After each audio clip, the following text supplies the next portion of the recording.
Welcome back to my channel. I started this channel to better appreciate country music.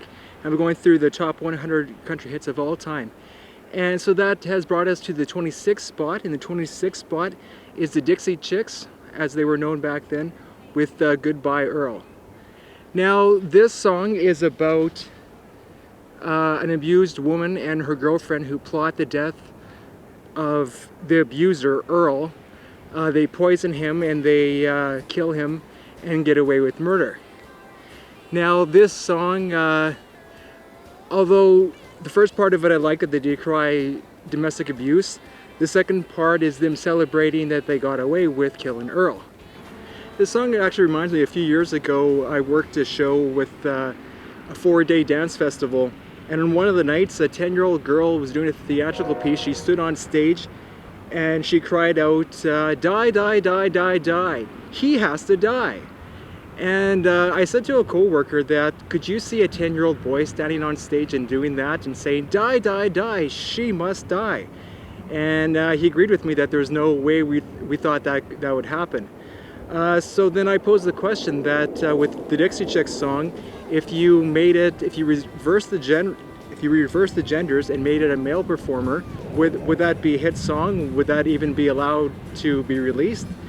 And I'm thinking it probably wouldn't be. So in my way of thinking, that if you reverse the genders and the song is considered not acceptable, then the song would therefore be unacceptable.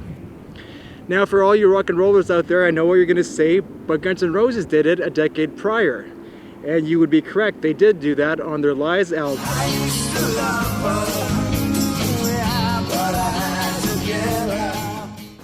They released a song called I Used to Love Her. Now that song is about a fictional account of them killing a woman and burying her in the backyard.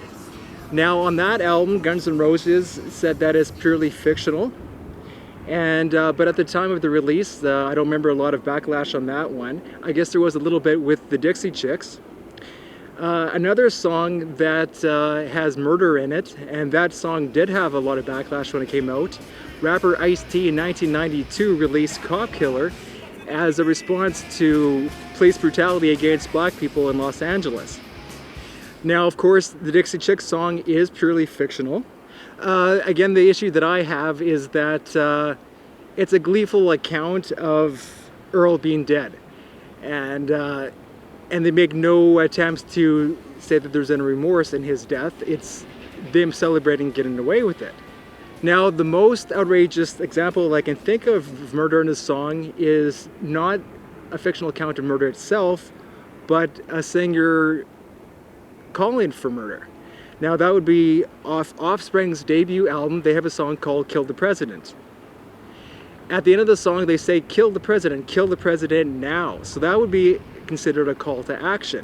So with the other ones, you could argue that, you know, when it comes to television and film, we're living in the time of the anti-hero. You watch shows like Breaking Bad, and we've accepted that that's entertainment. But in a song, is it going too far, or is it crossing a line? Now, the Offspring's album, in its re-release, they decided not to include that track. And an interesting note about Guns N' Roses' song, it's been mentioned in 2 different murder trials. So, like, I don't believe a song like that makes a good person want to kill anybody. But I would say that if you're already not right, that maybe it adds a little bit of gasoline to the fire. With the Dixie Chicks song, I don't know, I think they're kind of dancing a fine line between satire and making it seem that's acceptable to kill someone in the right circumstance. So that's why I have an issue with that song, and it's only one on the 100 list that I would actually give 8 thumbs down to. I hear the train a-comin', it's rollin' around the bend, and I ain't seen the sunshine, I don't know when. There's one song that I don't have an issue with that's about murder, and that would be Johnny Cash's Folsom Prison. Now, the reason I don't take issue with that one, it's because it shows the consequences of his actions. That song is about a person who decides to kill a person in Reno and spends the rest of his life in Folsom Prison. So, it shows his heartbreak and his sadness that he will spend his rest of his life rotting in prison. So with that one, I don't have a problem with. Well, When I hear that whistle blowing, I hang my head and cry. Let me know what you think on this issue. Is it ever going too far? Is it always okay to express yourself in any way? I think they do have a bit of a responsibility, and I think I personally draw the line when it's a call to action, when you might be inciting someone to commit violence. All right, thanks for watching. I'm going to continue with going down the top 100 country hits of all time. Thanks for watching. Take care.